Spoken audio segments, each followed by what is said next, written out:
Hey there, Nicole. What do you want to connect on today? Hey, I wanted to connect on Victoria's Secret Karen and the best way to handle said Karen, because they seem to be everywhere. Indeed. And what did you want to connect on? I want to talk about the late, great Biz Markie. Oh, God rest his soul. I know, right? All right. Well, join us for this and more on another episode of the Hallspace Podcast. It's about connections.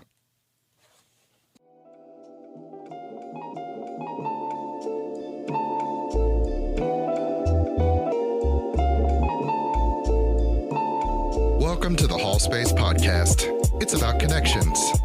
I'm your host, Dr. Ritch Hall, and this is a weekly conversation about whatever and however I see to connect things. For people who want to connect, chat, and learn a thing or two about a thing or two. Without further ado, let's start the show.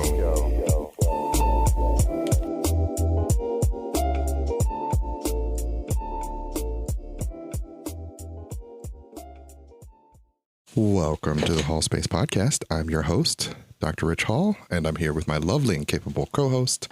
Hey there, Nicole Hall. Hey, everybody. Welcome back to another episode. Welcome, welcome. Yes. Thanks for joining us. Yes, we're doing it again. And again, and again. I think this is episode 50, and actually we should prepare because next week is our, within the next week or so, we'll have been on the air for a year. Our anniversary. Yes. Ooh. Do you know what today is?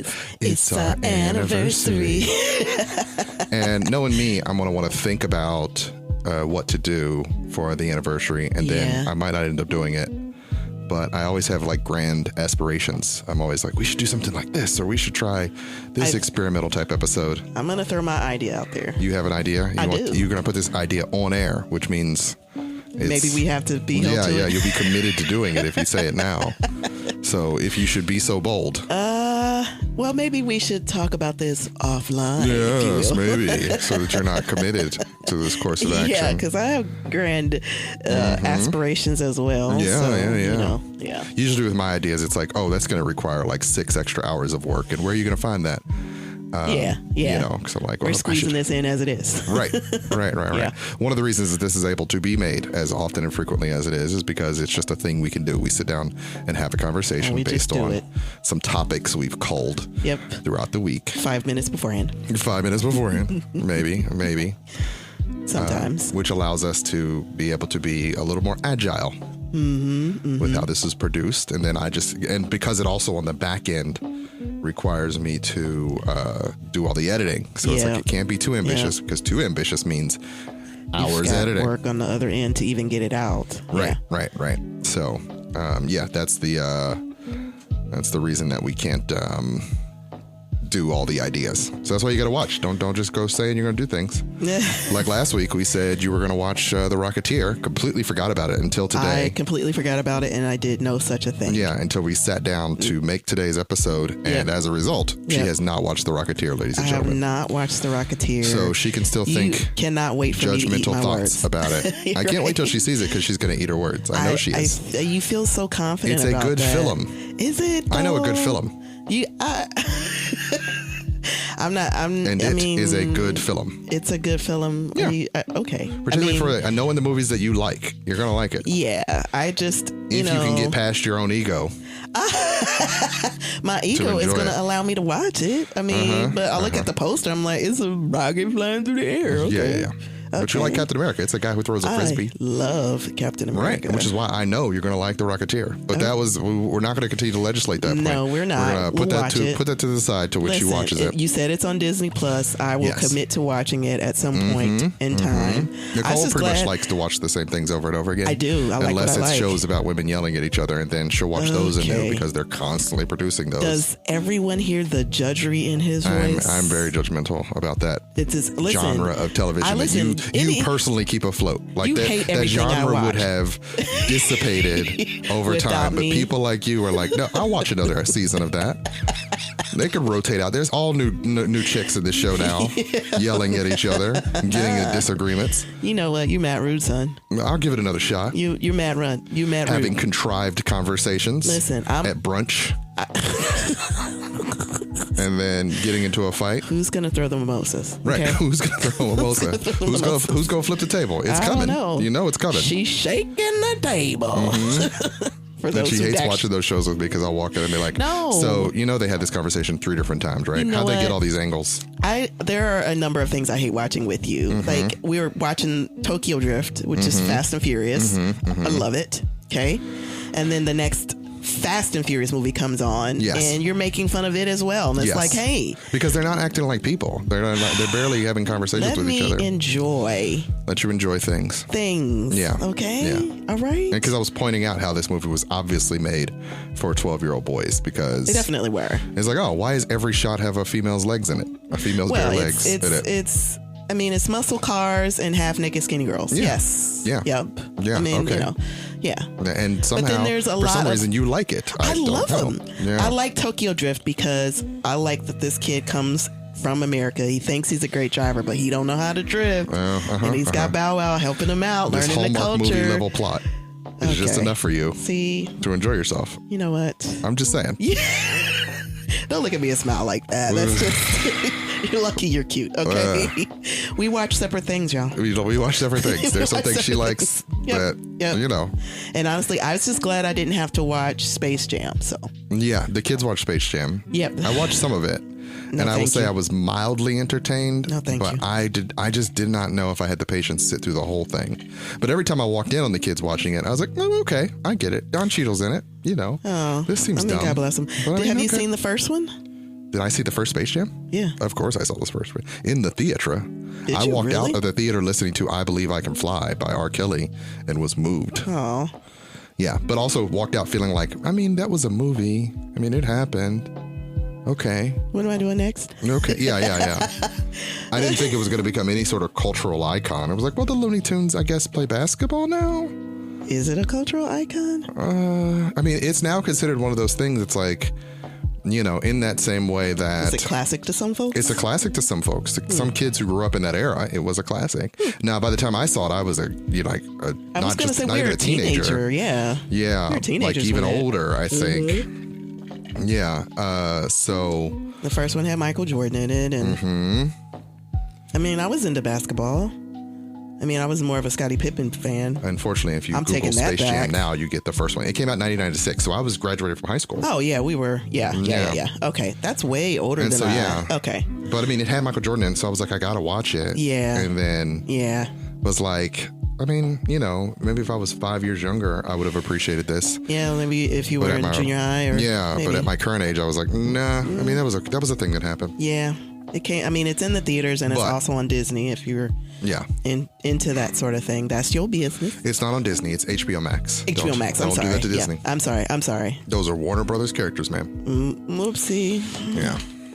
And apparently, it's like full of Warner Brothers characters, like all of them. It goes through every franchise. At some point, characters from all the Warner Brothers movies are in the background as they're doing the basketball game. It was somebody at Warner's was like, "This is a wet dream. Let's just go ahead and throw everything in it. The kids will love it."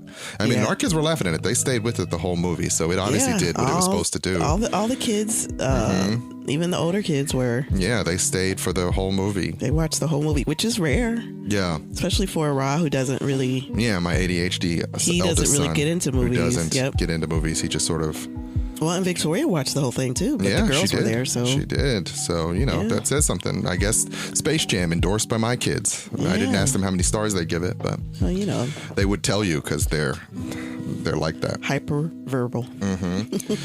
So. Yeah. So the kids watch Space Jam. I avoided it. And so I have nothing to tell you as an audience on whether or not you should watch it. And we already said Nicole has not watched The Rocketeer. Yeah. Today's National Ice Cream Day. Yeah. And so after we do record the show, I'm going to go take the kids to get some ice cream. Yep. They've been dying to go to ice cream. They've been dying to go for ice cream. And Even though you've done this whole donut trail. We're doing the donut trail, but I also, originally I said ice cream, but then I switched over to the donut trail because it has a guaranteed reward at the end. You get a t-shirt. Richie needs this shirt, y'all. I need the shirt. It says 2021 Donut Expert on it. I mean, it's like they said, Richie, what kind of shirt do you want? Well, I'd like a shirt that says Donut Expert. And they were like, okay, we'll make that. If you go to 12. If you go to 12 different donut shops, how many have you done thus far? We have 4 left. So, you do the head math. Oh, yeah. And technically, you could do 2 next week and 2. Yeah, the idea is to do 2 next week, and I've saved 2 of the closest ones to me, so that I don't have to drive very far for the last 2. They've taken all the kids. Every time. And they're having a good time. They're loving it. They don't always eat all the donuts, so I'm learning tricks on how to not have to purchase donuts every time. There's a box of donuts from the last place down there. Those donuts are from the last 2 times. They should really be thrown away because some of those donuts are even worse. They've just been compiled and stuff? Yeah, I just consolidated the boxes. Gotcha. This isn't important for the audience. This is just us talking amongst ourselves. So yeah, National Ice Cream Day. Kraft came out with macaroni and cheese ice cream. Macaroni and cheese ice cream.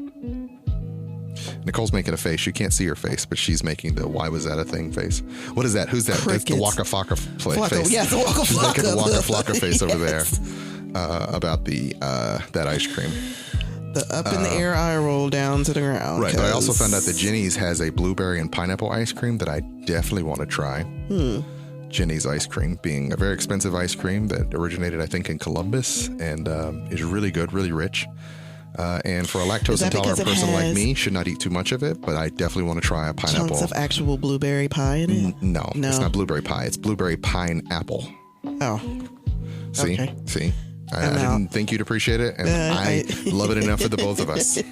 You do love ice cream enough for the both of us. Mm-hmm. I am lactose intolerant, but I'm also, I dig ice cream, but, Not like that. Not like that? No. Mm-hmm. No. Mm-hmm. Well, I'm looking forward to trying it. We'll see. It's exciting times. If I can get it. Yeah.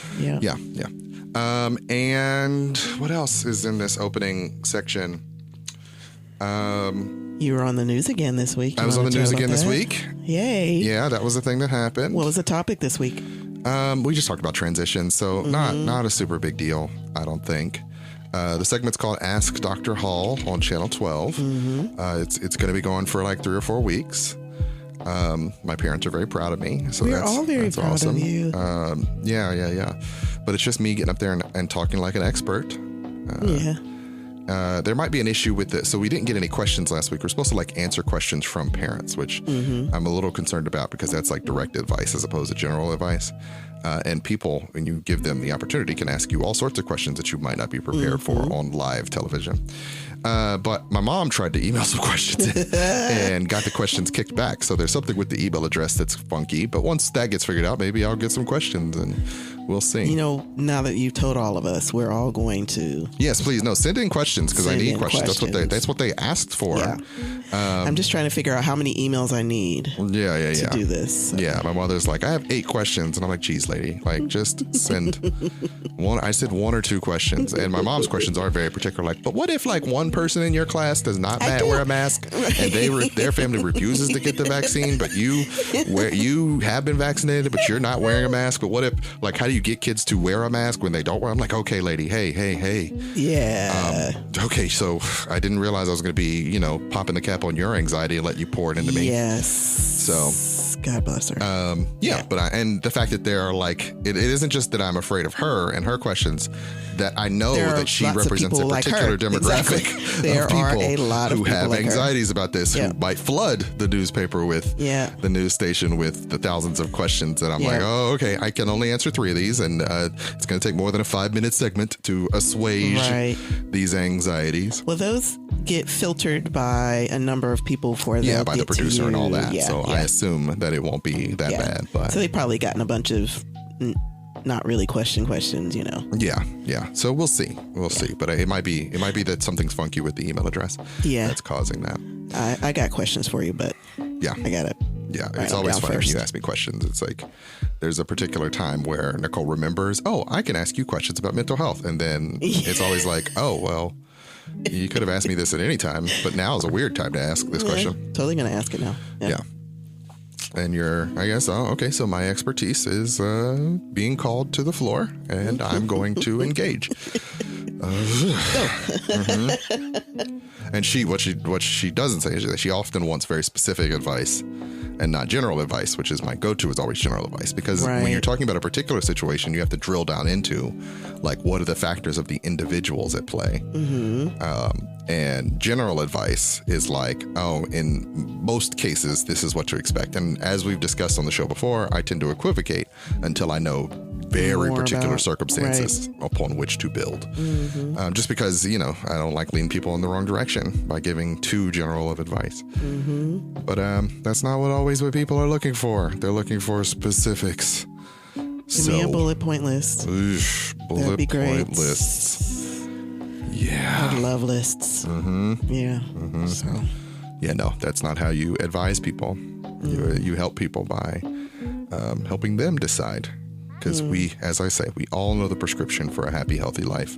There's a reason we don't do it. And so telling you is just going to get my ego involved and have me feel in some kind of way where you don't listen to me. So you do that as little as possible so that you don't feel offended. Fair enough. Yeah. Speaking of offended, there was an issue on the internet with the woman dubbed Victoria's Secret Karen. Yeah. And Nicole was very interested in this story at the time. And this is another one of the situations where she's like, suddenly like, what mental illness does she have? What? Like, I know this woman. I don't know this woman. Crack I the just know book she's open being and let me know which histrionic. one of those she is. Okay? Yeah. I don't know. But she's being very histrionic. And many people know the story of the woman who, while in a Victoria's Secret, this woman is shopping in Victoria's Secret. And somehow she gets into this, a black woman is shopping in Victoria's Secret. She's there because she has a 50% off coupon and a free pair of underwear coupon. Yeah. And this white woman begins, essentially tries to attack her. Takes a swing at her. She's got something in her hand and she swings whatever garment she has in her hand. Chases her around the store, becomes upset that she's being videotaped. Yep. And this is I saw it as a very rich situation of like, oh, this is contemporary America right here. This is 2021 in America. This is how things happen. And the video goes on for what feels like forever, with this lady acting up. She's on the floor shaking. She's screaming that the lady is following her. The police do arrive, but the police don't force the lady to leave the mall. The lady who was the attacker, the police kind of ask the lady with the camera, like, could you leave the mall? And, do you need to go? And she's offended and she's like, I have the right to be here. But she was actually actively trying to attack me. And so there's just so many things at play in a story like this. There's a number of things going on. And I know that in black people in particular, and I'll just speak from personal experience, it activates within us this, white women, they're always protected in these circumstances. So that white woman's discomfort, whatever bad behavior she might have engaged in up until the point when the police arrive, she's going to be given the benefit of the doubt and she's going to be protected because she's crying. She's protected and she even activates that empathy within them. Badly. Yeah. That woman didn't care nothing about her. She was not following her. She did not engage. Yeah. Really, right? Other than recording her. I saw someone online said she was very graceful throughout the proceedings. She was. Now, I will go back to say I always have a rabbit sense in these circumstances. So the minute that lady starts acting up, my immediate reaction is I'm getting out of here. Because I don't know how the situation can go sideways once the police show up. Because you understand that the police could probably lay you down assuming that you're the bad person. Right. And that's not the way you... So I have to have an extra layer of get out of here in my shanana, because if I don't...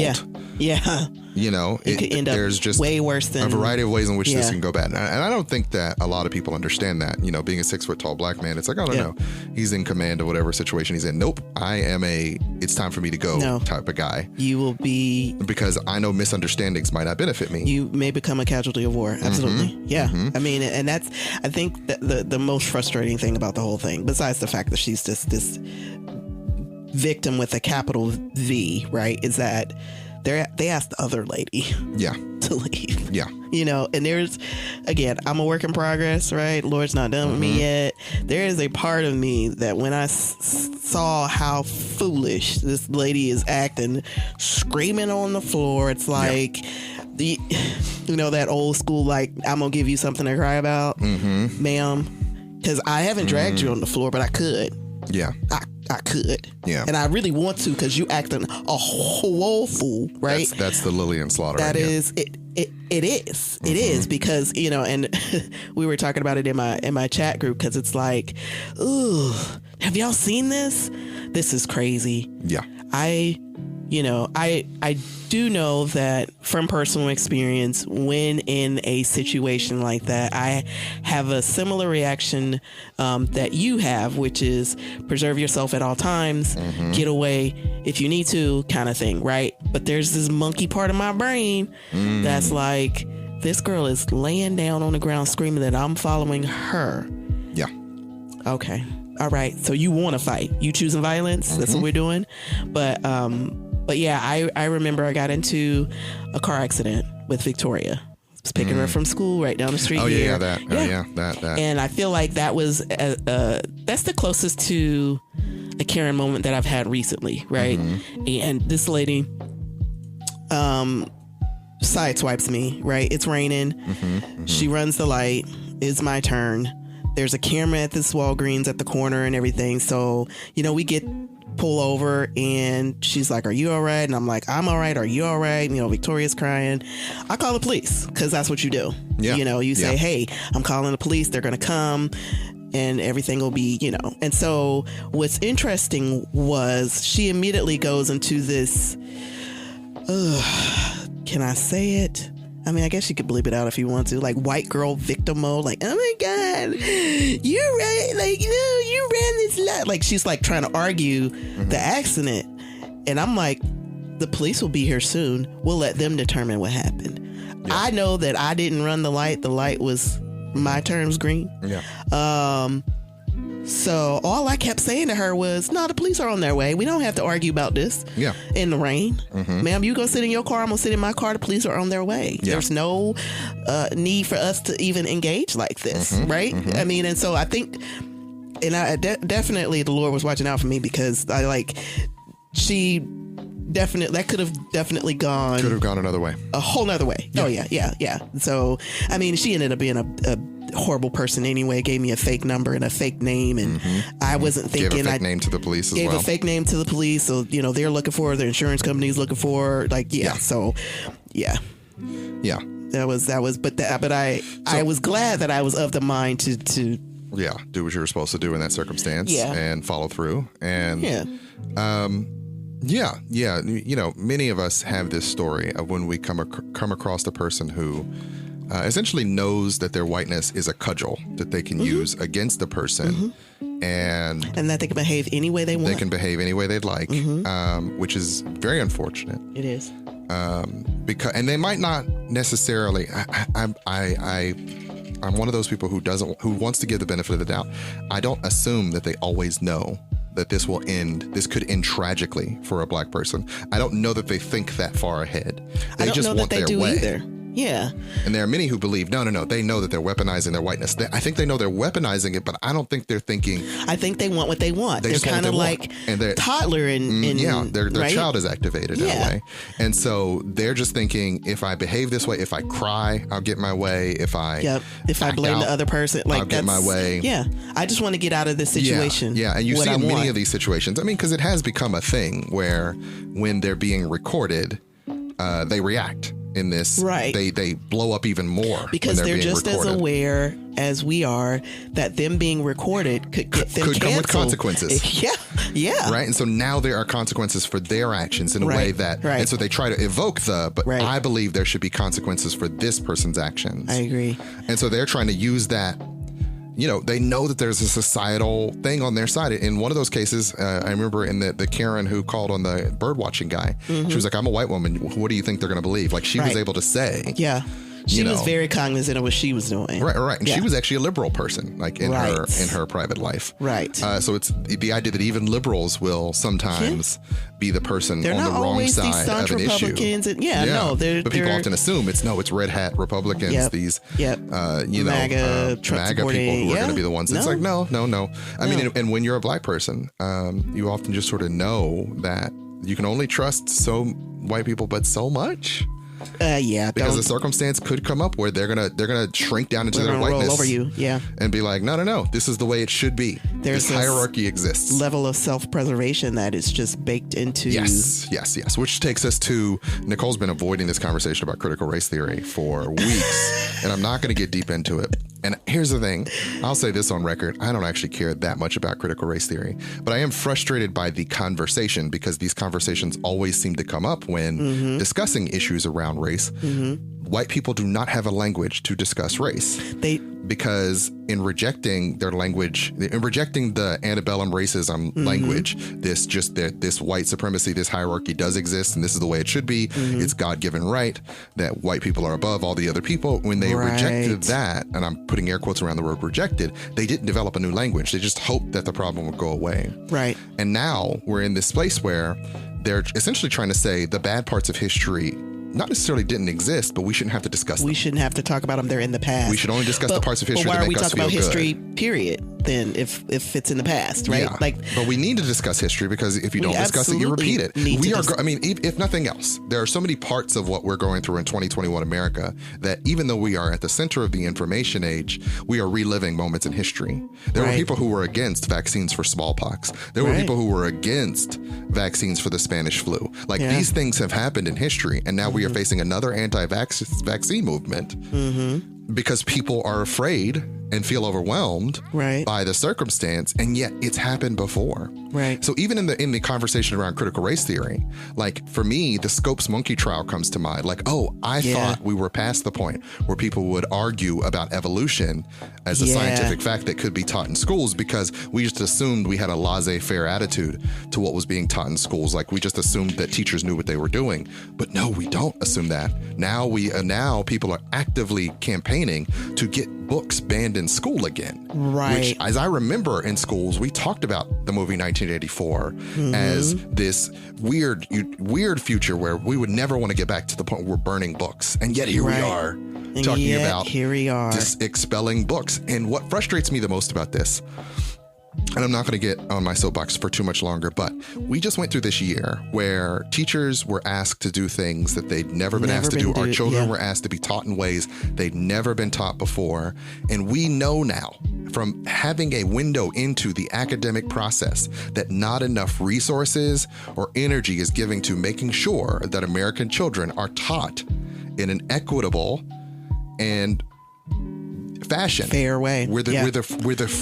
We call ourselves the richest country in the world, and yet our education system is running on twine and bubble gum. Yeah. And people got to the end of that, and rather than sitting down and saying, let's fix this, they immediately went to their governors and to school board meetings and began fighting about whether or not we're going to discuss racism with clarity in the classroom. That's the thing that mobilized people, which is so American. It's just it's so tragically and beautifully American to me that I can't help but be like, WTF, America, what are you doing? Yeah. We know that we should have gone to our governors and to our school boards and says, what more can we do to make education better? But instead, they show up with signs and talking about how they feel bad that white people are being painted in a bad light in this very, very sort of dumbing down of what these ideas are, and even sort of corralling all these ideas into one thing. Suddenly any discussion of race, any discussion of the horrible stuff of history is now critical race theory, this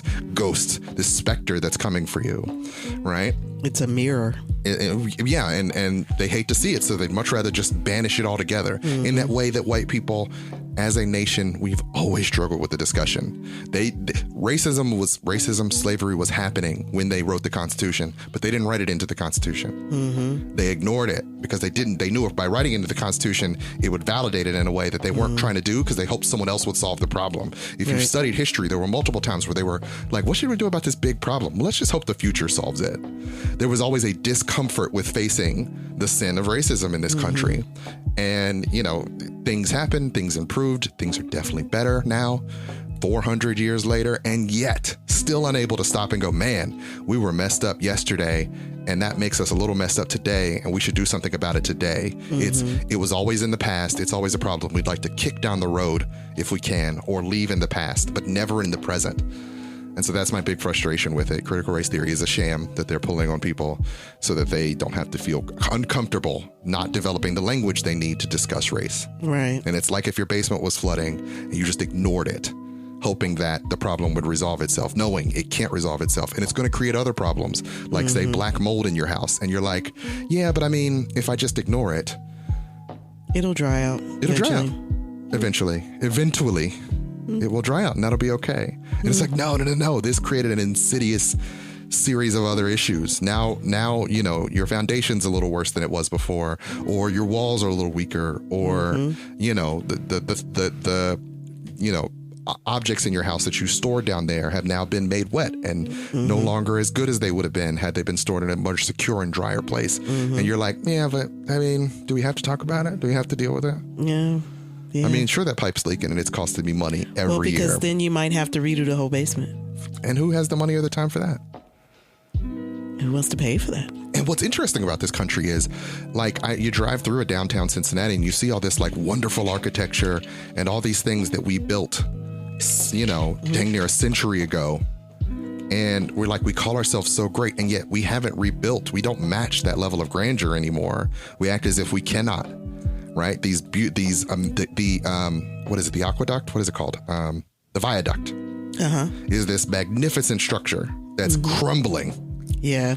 Because we just don't want to put the money in the face. It'd be really expensive to have to fix this thing that we alter, like that's, even that's though a major it's artery of the city. At one point, down at the bottom there. Yeah, or the Prince Bridge, right? Yeah. Like these things that we built a century ago that are magnificent, and we don't want to fix them because it would just cost too much now. And yet we call ourselves the richest nation in the world, and yet we don't have the money for this crumbling infrastructure. It's so weird. Yeah. America's so weird. Humans, so weird to me. And so when I think about these issues around critical race theory, it's like, oh, this is just indicative of all the ways in which we don't want to solve the problems. We'd much rather patch them and act as if they're not problems and keep moving forward while never really doing the work. If we do it now, then we'd have to do it now.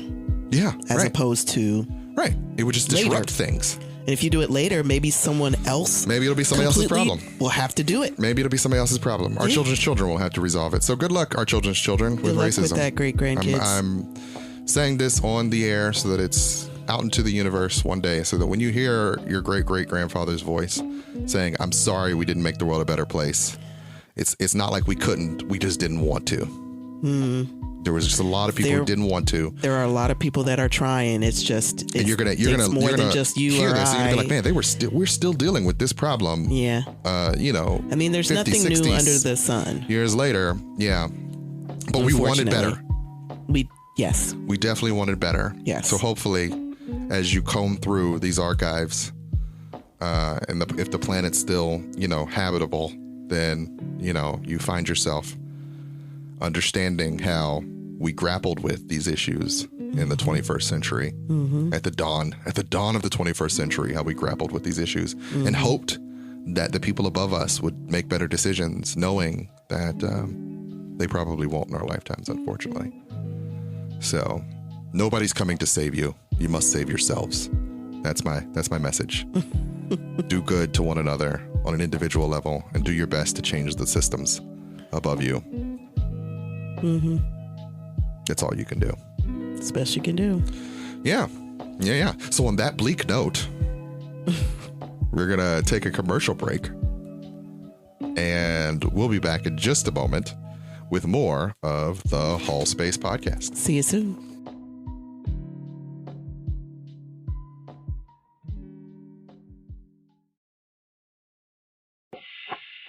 Have you ever wondered why humans just aren't who we say we are? Psychologize You is a podcast by licensed psychologist Dr. Ritch Hall and licensed therapist Frank Baker. Join us as we explore why humans human the way we do.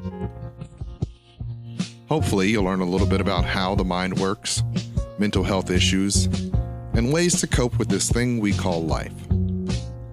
Weekly, wherever you get your podcasts.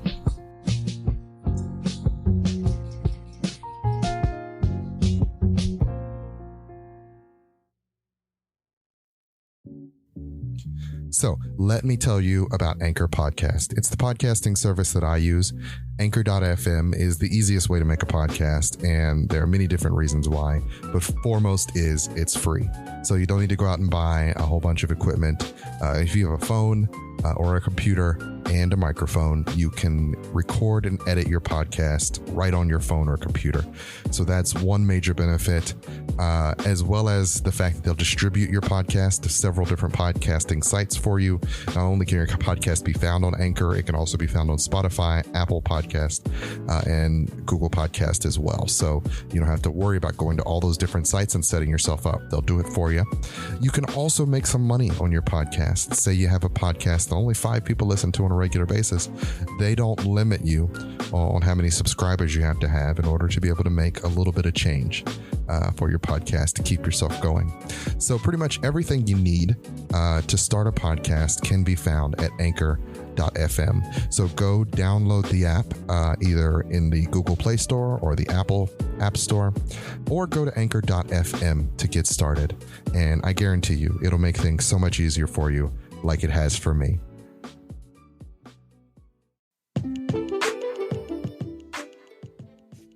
Love, relationships, the church, the world as we see it today, and many more thought-provoking conversations.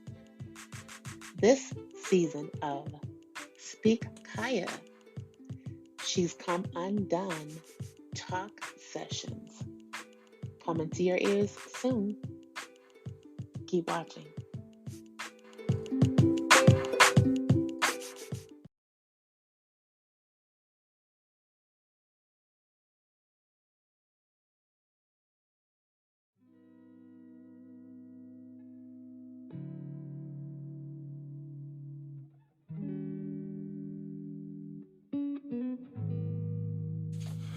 Welcome back to the Hallspace Podcast. I'm your host, Ritch Hall, and I'm here with my lovely and capable wife, Nicole. Hey there. Welcome back to the second half. Welcome back. And I am not going to rant anymore about critical race theory. Let's rewind. I'm not avoiding the topic. Mm-hmm. I just get too deep into the woods. You get very deep into the weeds, and it becomes like just, Richie gets up there and that's it. Okay? Yeah. And we are going to talk about all the ways that America is the worst. Yes. And it's true. It's true. I agree with everything that you said. So I just know it turns into a TED Talk and you're just sort of glazing over as I get really academic. You get way down in there, right? Mm-hmm. And then I can't get myself out. I'm just stuck in this anger at... Yeah. I mean, and I understand the human element of it, right? Mm-hmm. I live in the same country that you do, experience a lot of the same things that you experience, and so I get it, I understand it, but there are some aspects of it that you get down into, and I'm like, I don't study it the way that you do, so but yeah. And I have studied many of these things. Like I actually studied racism. That was my dissertation, modern racism. Yeah. It was a thing. Colorblind racism. I studied it. It's still a worthy conversation. Yeah. I still haven't found who I will have the on-air conversation with. But I am eager to have a conversation with someone who will get it. Yeah, I understand. Or at least who can stay with me in the conversation, because it's hard to find someone who will just ramble about this with me. And who can have it on an academic level too. Like it's like, well, I mean, come on, if we're discussing, modern racism, blah. But I'm not as angry about it as I was like months ago when it first surfaced. So that helps. Yeah. So we're going to get away from critical race theory because and instead talk about the unfortunate passing of Biz Markie. Yep. Yeah. He was only 57, y'all. He was only 57. We're now old enough for that to be like, oh, wow, he had a lot more years still in him. Yeah. Oh, yeah. 57 is young. 57 is too young. It's way too young. Yeah. Unfortunately. A master of his craft. Yep. Master beatboxer. Master DJ. Yep. Apparently a friend to like everybody in hip hop. He knew a lot of people. To the 2000s. Yep. And so a lot of people were deeply upset. LL Cool J crying into his Instagram. Yeah. Common, very hurt. Talib Kweli. Questlove. Yeah. The Beastie Boys. Yep. Just, I mean, in many ways, a staple of that time in hip hop. Yeah. You know, you couldn't go anywhere without "Oh Baby You Got What I Need" playing on the radio at some point. Yep. Just a Friend was, It was, as I remember, being on the bus as kids, just belting that song out. Yep.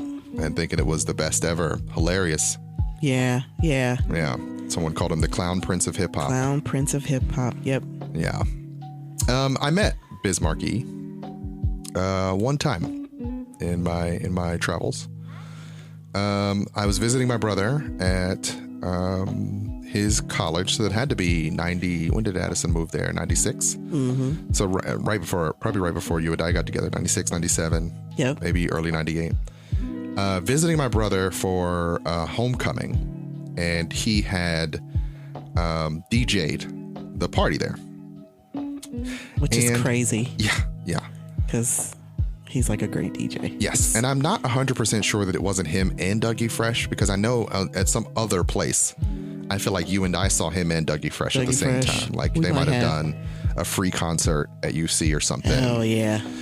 So I don't know if that was this time or that time, but I do know Biz Markie was there. He was on the ones and twos, doing the party. He was a great showman. It was a fun time. Yeah. But it was in this little, it's West Virginia, so it's very small, not an auditorium, but like, it was indoors. What basically ended up happening was somebody sprayed a can of mace in the room.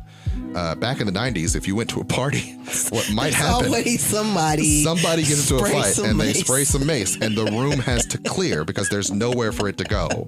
It's just going to clear the room because they don't just spray a little bit; they empty the can. I don't know why that's a thing, but there were so many parties that we went to. Our young adulthood, where somebody spray some mace and empty the room. And so ruining it for everybody. Yeah, ruining the party for everybody. Everybody runs outside. Yep. And I realized that I'm standing by this door. My brother, who was in a fraternity at the time, and I think may have been involved in some level of the organization of the party or whatever, I'm with him. And next thing I know, we're standing next to Biz Markie, just standing outside of this party where, someone has maced the place. And I, get to shake his hand and say, what's up? And how much I like his music. And so this really cool thing happened where I got to shake hands with Biz Markie way back in the late 90s. And he was a really cool guy, very accepting. This is before camera phones, so there was no way to commemorate that moment at the time. Yeah. And this is before I was carrying a camera with me everywhere I went, unfortunately. So, nothing to... I remember thinking, like, should I carry something to have him autograph? Like, I had a pen and paper. I know I did. Right. Knowing me, that's what I had with me at all times back then. But did not get his autograph. Just, shook his hand, said what's up. And, we stood out there for a while. My brother smoked, and we went back inside when we could. And that's how I met Biz Markie. That's not so cool. Climactic or anything, but as with many of my stories of when I run into a celebrity person, it's like, oh, I was standing here, so were they. It's kind of how we met Questlove. Yeah. Wait, did we meet Questlove? We absolutely met Questlove. Was that in New Orleans? That was in New Orleans. That was the time in New Orleans? Yeah. I think I may have pissed Questlove off. Really? That story is, I think, so as I remember that story, I think I pissed Questlove off. Because I now know from listening to his podcast, he's an introvert.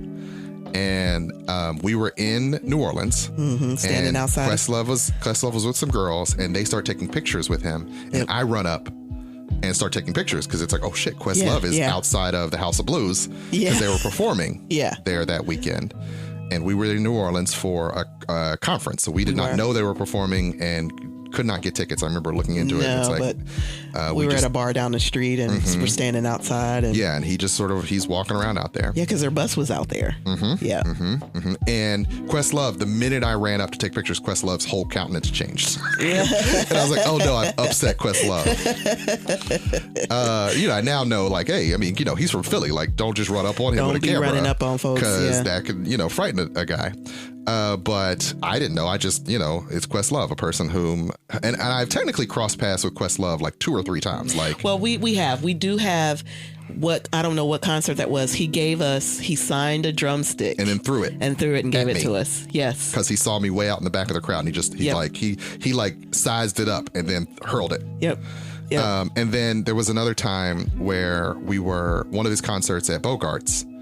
I think we were standing in line and he went to the record store. He walked right past us to go to the record store up the street. That record store on the corner there on Shorevine. Yeah. We saw him there anymore. And the other guy, Cody Chestnut, came out of the smoke shop. Yep. And we didn't, I think it was Cody Chestnut and Black Thought. Yeah. Came out of the smoke shop while we were standing in line. Which is crazy. And then there was another time when I was in Detroit with your brother and Lewis, and we were going to the concert there. And I think you didn't go to that one because I believe you had to work. Yeah, I think it was just you guys. Yeah, it was just the guys. And we were at dinner, and the Roots were eating dinner like across from us. And my dad kept saying, "It's the Nappy Roots. They're right over there." He kept calling them the Nappy Roots. Yeah. And Questlove was not with them at that time, but we didn't disturb them because they were having dinner before the show. And it's like, you didn't want to run up on it, but you wanted to, but you didn't. Yeah. You didn't. Yeah. And let then them eat their meal before you look out the window and you see Questlove's afro walk by, and you're like, oh, okay. So, back then in the 90s, there wasn't that many layers of separation between you and hip hop artists. Yeah. That's also how I met Kanye at a Talib Kweli concert back when he was first rapping. You weren't with me when I met him because I went to the bathroom and he came up the stairs.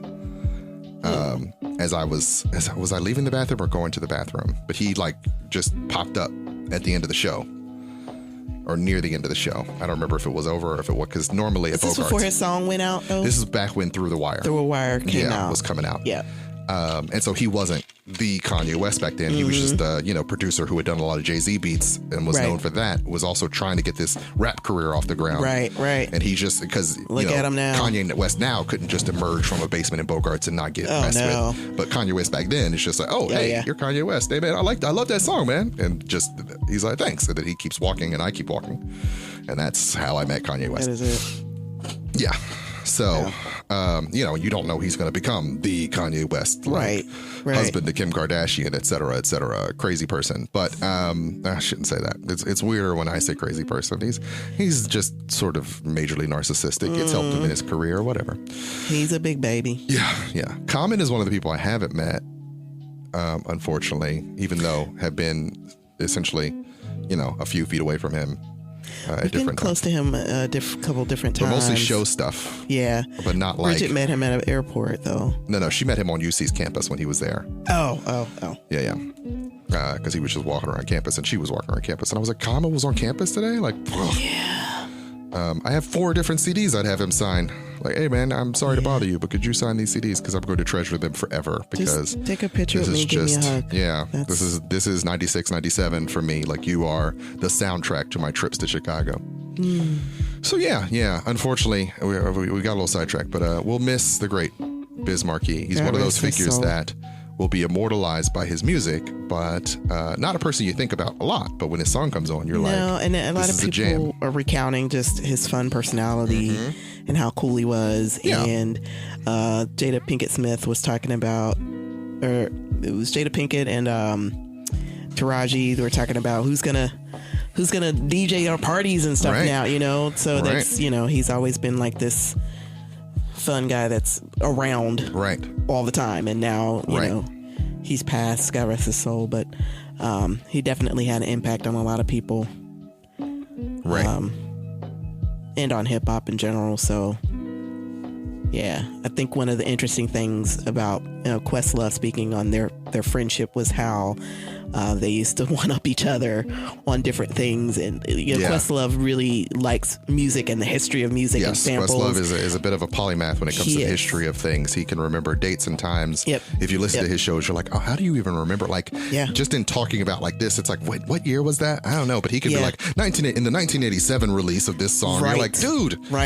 Which is very impressive. It makes you want to sit down and have just like a geek out conversation with him about things like that. Or listen to his podcast where he has geek out conversations with musicians about things like this. But that Biz Markie also would have these conversations with him, and they could really kind of nerd out together. And nerd out. Yeah. And that he would just call to check on people. Yeah. I know Jazzy Jeff said that as well, that he would just call to check on him and say, hey, you good? I'm horrible at that. That's one of those things when you hear about it, it's like, I should be that person who remembers to call people and check and see if they're good. I don't. I'm bad at it. I was thinking the same thing, like, you know what? We should really be calling and checking on, fill in the blank. People and in our it's lives, like, Yeah. It's not that you're not on our minds. It's just life happens and you don't stop to be the person to call and check. I'm notoriously bad with calls. And so one of the things that I appreciated about it was Biz Markie would be like, hey, I'm calling to see if you're good. And they'd be like, yeah, I'm good. All right, then later, click. I could totally do that. Like, don't make me turn it into a conversation. Yeah. But if it's just hey, you good? Please don't small talk me. Yeah. If you good? You good? Yeah. All right. I'm glad to hear you good. Hey, if you need me, I'm here, bro. Right. Holla at me, my guy. Later. Yeah. That's the one thing I love about my chat group. It's like, hey, are you okay? Mm-hmm. You broke your foot. Sit down somewhere. We love you. Okay, bye. Yeah. Okay, bye. That level of relationship I can definitely tolerate and appreciate. Yeah. But I'm not good at like just sitting on the phone talking to people. I'm notoriously bad at that. You wouldn't know that from listening to this podcast because I talk for an hour with Nicole. Yeah. But it's also talking for an hour with Nicole. And Nicole and I, one of the reasons this relationship works is we can talk for hours about a lot of things. Yeah. So you're just seeing us turn that into a podcast, essentially. This is a lot of this is how we normally talk to each other. This is totally kind of how we talk to each other. And it's the one time adult conversation time that we have that's just you and I, you know. Yeah, where there's not kid-terruptions happening at all times. Yes. Well, we set it aside for that. Yep. So it ends up being kind of like our therapy in a way on a weekly basis. So glad that we could make this into a thing that other people would listen to and enjoy. Yeah. I did want to ask a random question. Okay. The Loki season finale happened. Okay. And you don't know what's going on in that show, but I'll just give you a brief synopsis. It's about time travel. And so in a show about time travel, there's the idea that you could run into another version of yourself. Oh. And so it's also time travel and interdimensional travel. I'm not going to get too deep into that, even though I could talk about that for hours, and we'll save it for another. I'm going to be doing another episode of not Hall and HUD, but we'll call it something else because I've got some other people coming on to discuss the Loki season of the Loki show. I do plan on watching that. You're going to watch it. I know you are. Absolutely. Here's the thing. Basically in it, a character may start to have feelings for another version of themselves, which raises the very interesting question of, would you make out with or yourself? Yeah. If you met another version of yourself, would you? Yeah. You would? You just go ahead and go for it? Yeah. Wow. Yeah. Wow. Of myself? Yeah. Yeah. Oh, okay. You just gotta do it. You didn't even ask for would they be the opposite sex? You were just like, absolutely, Nicole can get it, is what you're saying. All my maybe because in the back of my head I already had the version of Nicole in my mind. Would you? I see. Weirdly. Well, the funny thing was, would I get on my nerves? Yeah. I'd be fun. The female version of me would be fun and weird. I have a thing about, and I know this from a lifetime of self-analysis, feeling like a weirdo anyway. And so the idea that if I met a version of me that was just so me, it'd be like, hey, this exists in the world. I'm not the only me. I feel so normal. I feel like it's normal to be sitting across from another version of me. And so that would be so validating that I think we'd have to fall in love with each other, I guess. Like, okay. And then oh no, but you do all the other things I do too. Oh no. The good and the bad. We can't have a straight conversation because you're just as ADHD as I am. Would you focus on me for a second? Or you want to talk about you right now and I want to talk about me. How are we going to resolve this? Or you're doing the TED Talk and I want to do a different TED Talk. Oh my gosh. You just completely ruined. I mean, I guess when you think deeply about it, right? So some of that is the question of, would you be with yourself long term or would you be attracted to yourself? I think most people would be attracted to a version of themselves because we do like seeing ourselves in other people. Like we like having certain qualities reflected in us. The idea that opposites attract doesn't really pay off as much because the familiar is attractive. Now we like mystery in the other person, so we like the spaces where the other person isn't us, but we do also like to be validated by familiarity. Yeah. No, you know what? That's a deeper dive. Hi, I'm Ritch Hall. Have we met? I mean, if you say to me, would I date Nick? Yeah. Nick is the male version of Nicole. She has a doppelganger that we've been discussing since college, I think. She's always had the, what if I were a guy, how would I act? If I were a guy, how would I behave? He's a bit of a skis, but... He's totally a skis. Yeah. But he's fun. He's a little toxic in the masculinity department. Definitely, yeah. He's an F-boy. That's what they call him these days. Yeah. Well, I mean... But it's like, so yeah, I mean, so the question is different if you're asking, would you be with a version of yourself, like long-term, form a long-term pair bond with him, or would you just have some fun with a version of yourself? I was going to say, like, to be attracted, hook up, make out, that's different than long-term, like, it's I mean, it's a good question though, right? Yeah. It's an interesting question. Mm-hmm. It's kind of like, I personally think that when you have kids, they should ask before you have kids, do you want to raise yourself? Right? Like that's kind of what can happen. And you don't really, I don't know that I thought about that beforehand. Yeah, nobody does. Nobody thinks of that. That's not the thing on your mind at the time. Yeah. You're too busy just having the kids. And then you're like, oh no, you've got my traits. You are me. Yeah. It's very strange. Like I've often talked about like having Richie and seeing within him these sparks of me. Yeah. And it's like, oh, okay. While this is frustrating from the outside, I have to be understanding. I understand it. I get it. Yeah. Yeah. Yeah. And he's so internal that it makes it hard to discuss it with him because he doesn't open up. Yeah. And you're like, dude, believe me, if you tell me what's going on here, I'll get it. I know you don't trust me because you're afraid of letting me down. But actually, you're letting me down by not talking to me. So let's change this dynamic. In that same way, it's like, oh no, if I were with a version of me that was being weirdly internal and quiet, I'd be like, are we okay? Are we good? I'll have to assume that we are. Yeah. Yeah. But would I develop some insecurities around their presentation because even though they're doing the exact same thing I would do, and it's likely yes. Yeah. And so once again, but that's in a long-term relationship. If it's just a fun for the day, yeah, we'd have a great time together. Well, that's the thing, right? Like you dating a version of yourself, then there would be something in you that would trigger you, though, right? Like likely. In ways that likely the things about you that trigger you normally that person would do them. Yeah. Likely. Yeah. On a long enough timeline. They're going to piss you off by being too much like you. And you're going to be like, what was that? And they'll be like, well, you do it sometimes, but that's not what we're talking about right now. I'm talking about you doing it. Right. In that same way that we could be triggered by people doing stuff to us. It's like, if I do it, it's one thing, but you doing it to me is more hurtful. Right. Yeah. So it'd be harder. But I mean, we would resolve all these arguments in long conversations wherein we deeply discuss our personal and private thoughts and feelings that would ultimately feel more resolved and make us feel closer to each other, but we'd continue to trip into those tripwires. You mean connected? Yes, we'd connect. Because it's about connections. About connections. It's about connections. Yeah.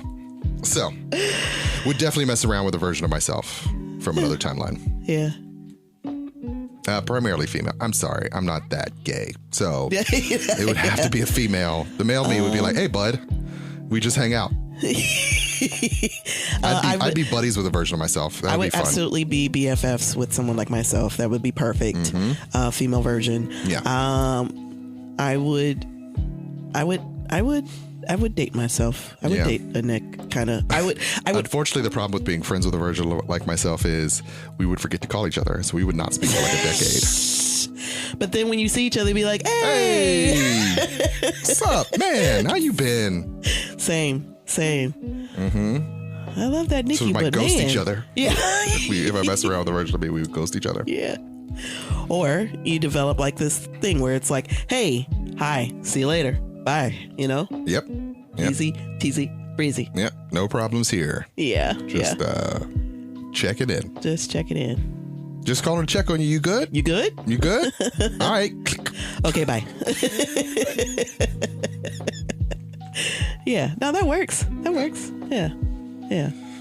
So, yeah, I thought that was an interesting conundrum, but not really as controversial. No, but it's definitely interesting, though. Yeah, interesting to think about. Yeah. I think, like I said, I think in modern relationships, we're often looking for, people are all looking for soulmates. This idea that you'll find the perfect partner for you, and that they will, in some ways, align with you. We don't actually want perfection. We don't want that. It's a little narcissistic in our search because we assume that out there somewhere is the perfect partner for just us, as if this entire world is putting together the pieces of the environment and the people around you to, in some ways, be there for you and not just the randomness that is life in the world on this planet that is somehow random and yet also divine. But I do think you can find someone compatible with you, but not perfect. Yeah, no, perfect. And that compatible can mean any number of things. And that compatible, hopefully, you can find someone compatible with you that is also capable of evolving. Yes. Because, as you and I have discussed multiple times, 2020 compatible and 2017 compatible and 2012 compatible and 1999 compatible are different compatibles. Yep. One of the reasons that you and I have been allowed to last this long is that we have evolved with each other throughout a variety of different life circumstances. Yeah. And if we fail to do so, and that isn't to say that at times we didn't fail in the moment, but not fail in the much larger issue. The 50-foot view is different than the... Yeah, there were times where we failed each other at the moment. Yeah. But not, we kept tight to the we still be together. Despite this momentary failure. Yeah. And that, real relationships require that commitment. Yeah, they do. They do. Because there are going to be mistakes or failures or errors. It's impossible not to. Human beings. We're two humans trying to bridge the gap between us. Yep.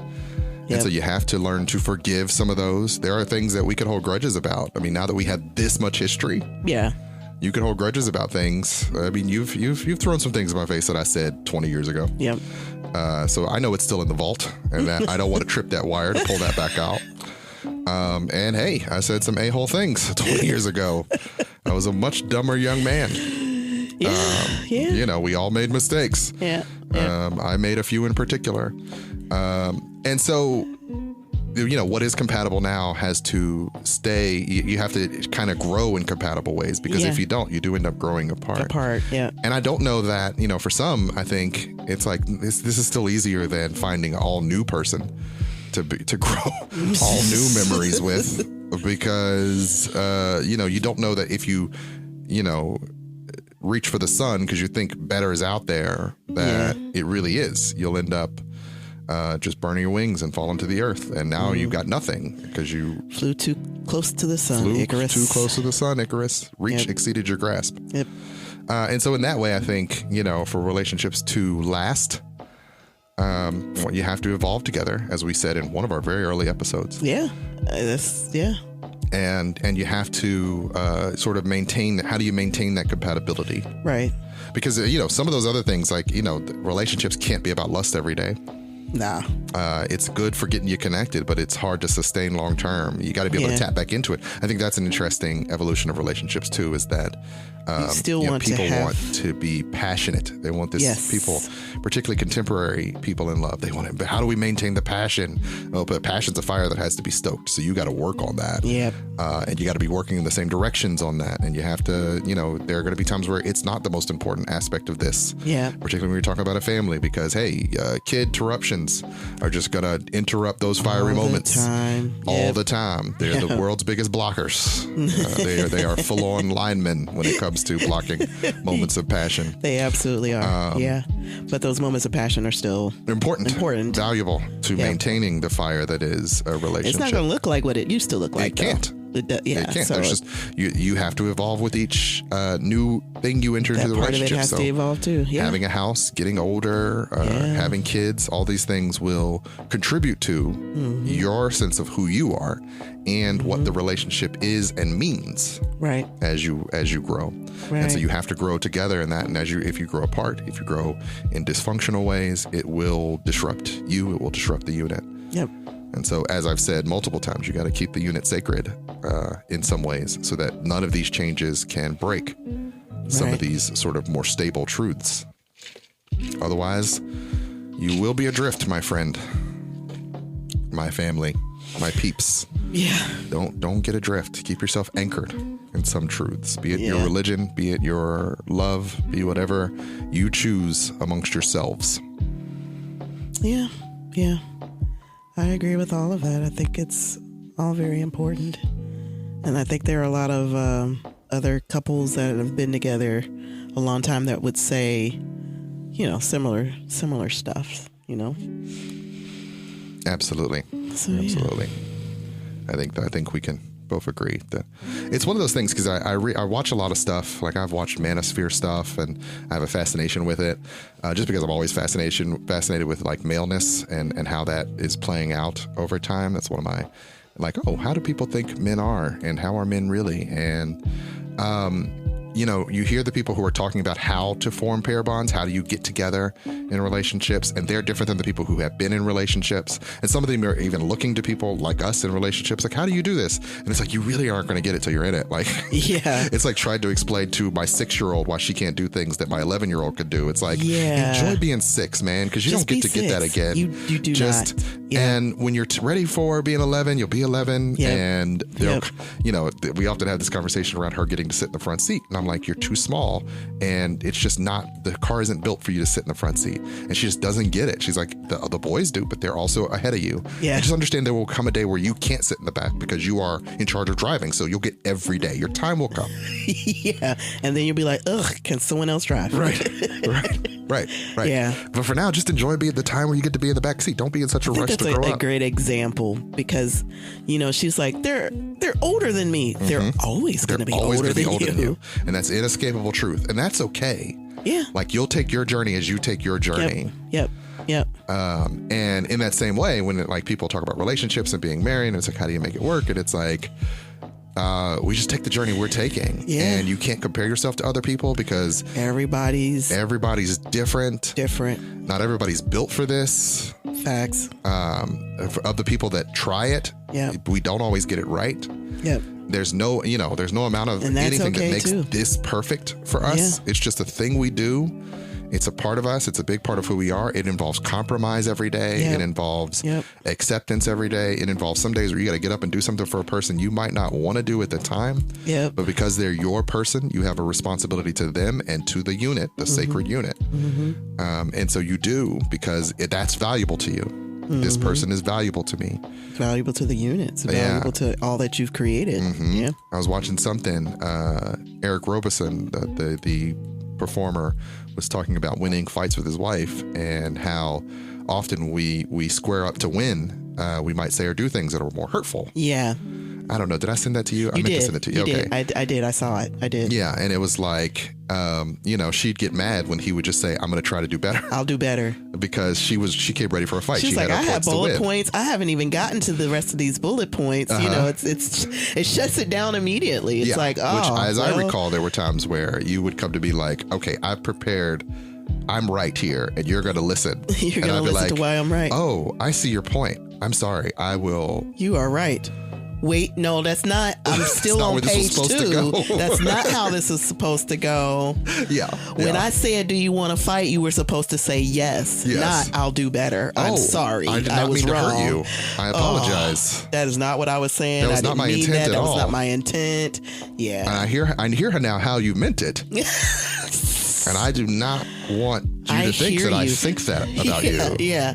Well, and I think the interesting thing about that whole conversation was it's almost never about the yelling and the cursing and all that kind of stuff. It's about being heard. Yes, we want to be heard. Well, as I said before, you want to be seen and heard. You want to be seen and heard. Yep. And when you feel a ways about a thing, it's like, I need a way to express this so that you get it. So that you really, really get it, and that I get that you get it. Right. Because often there is this disconnect where you actually do get it, and maybe I don't know that you get it. Yeah. Or maybe that there's these other things that I'm looking for to ensure that you got it. Right.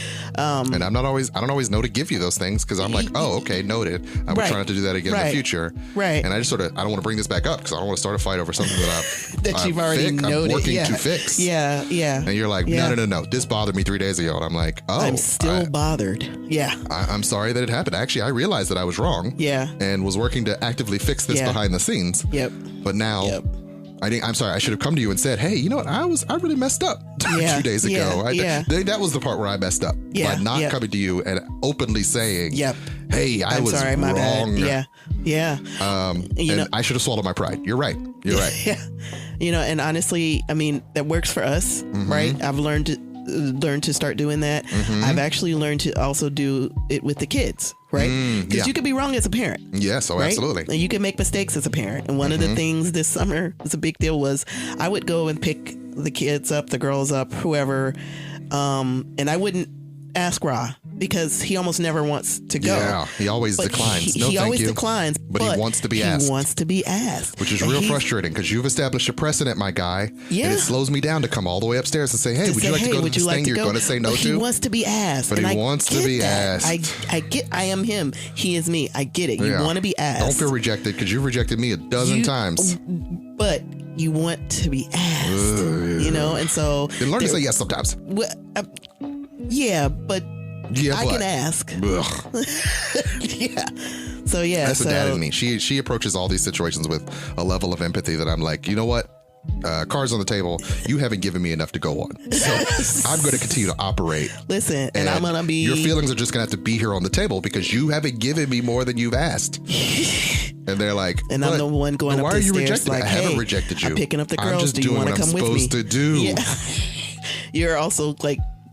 Keeping the lights on, all that kind of stuff. Right. I mean, the machine has to keep running. Your feelings. The machine has to keep running, but I can also acknowledge that you want to be asked. And I do. It's like every time I'm like, hey. Yeah, but I think some of that's me operating as a guy too. It's like, well, if you want to be in a place, put yourself in the place to be there. Yeah. No, I get that. I get that. And so, I mean, in many ways. So another thing that goes back to being a parent and a husband and a father and in a family is we have to recognize that we both come at this with different perspectives. And so I never undermine your perspective on things. Right. And I never undermine yours. And because so we just sort of. Often people get into that, well, as a father, he should be more like this. Yeah. No, it's like, no. And it's like, no, that's just the way he sees it. I'm trusting you to be the father. Right. You're trusting me to see this. Yeah. And you trust me, the mother. So. Right. And so there are, I can't say there are never times where I'm like, why is she like this? But usually it's just when she's gotten in my way. And it's like, well, why aren't you more accommodating to me? Because I don't want to put up with a different perspective on this. Why aren't you making my life easier? Why aren't you making my life easier without even knowing, without me even asking? Jeez. And then I realized, oh, you're on your ego stuff. So just about it. I mean, but it happens to all of us. Sometimes it's just like, first of all, calm down. Yeah. You need a Snickers. Yeah. Okay. Yeah. You're just hungry. All right. Just come out of that. Yeah. And instead, approach this like an adult. A whole adult. Find that part of your brain. Yep.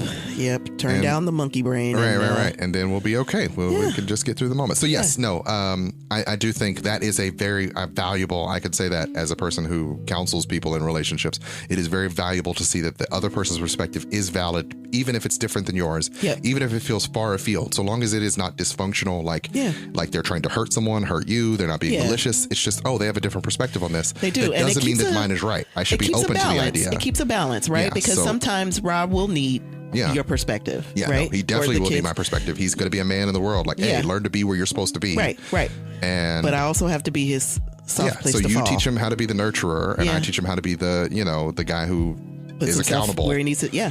And that they're both valuable parts of teaching him to be a man. I think, and to be a whole person. And so once again, because we respect each other's perspectives on that, and the differences in which we approach these things, we're able to be compatible. We're able to maintain that this does not create additional conflict, that you disagree with me on that. It's just, it's the way you think, it's the way I think, we're good. And then on the bigger things, that is such a valuable, because I mean, if you just read any one of Zane's advice columns, emails, or watch a little bit of Kevin Samuels, it's a lot of like, well, they believed this, they were wrong. And it's like, were they, or did they just have a different perspective than you? Yeah. And now you're upset because they don't see it your way. Right. There's so many of those things where it's like, hey, that's your perspective. I respect it, and vice versa. Yeah. And then there are some things that are, big deals that you do have to come to a sort of compromise on. But that's about communication and getting to a point where you guys both sort of feel validated and heard, right? So many people are bad communicators that don't know it. Yeah. So many people are communicating from a place of trauma, a place of pain, a place of hurt, a place of fear. And it makes it so difficult to connect with other people because of these barriers that you've put up. Yep. Yeah. Right. And so they can't let anyone in, and yet they're tumbling through relationships, tumbling through life and situations, and making people with people who are also bad at communicating. And you're like, oh wow, I'm putting those people out into the world. This is a recipe for disaster. Yeah. So watch they yourselves. keep you in business. They do keep me in business. Stepping on my whole business model. Don't step on my whole business model. Although, as I always say, I would gladly work myself out of a job. So if any of this helps someone to learn to be a little bit more open-minded, a little bit more in touch with their own self and emotions, able to communicate more clearly their thoughts and feelings. What's the underneath? What's triggering me here that I'm so upset that I feel so strongly about this? Right. And how can I deal with that and resolve it in a way that is helpful to me and possibly to the other person? Learning to do that, supreme.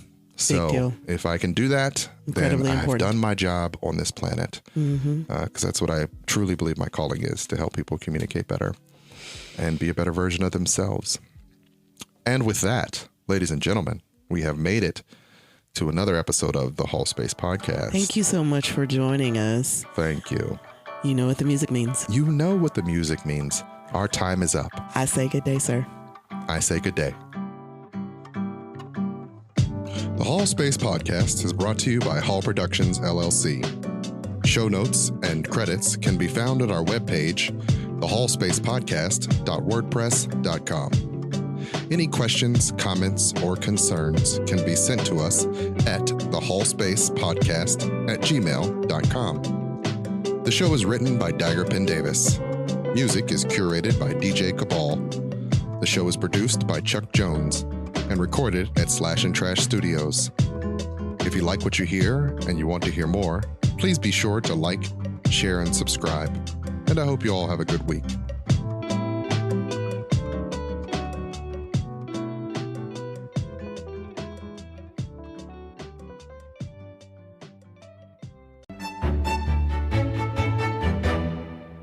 House Hall. We rise brilliantly.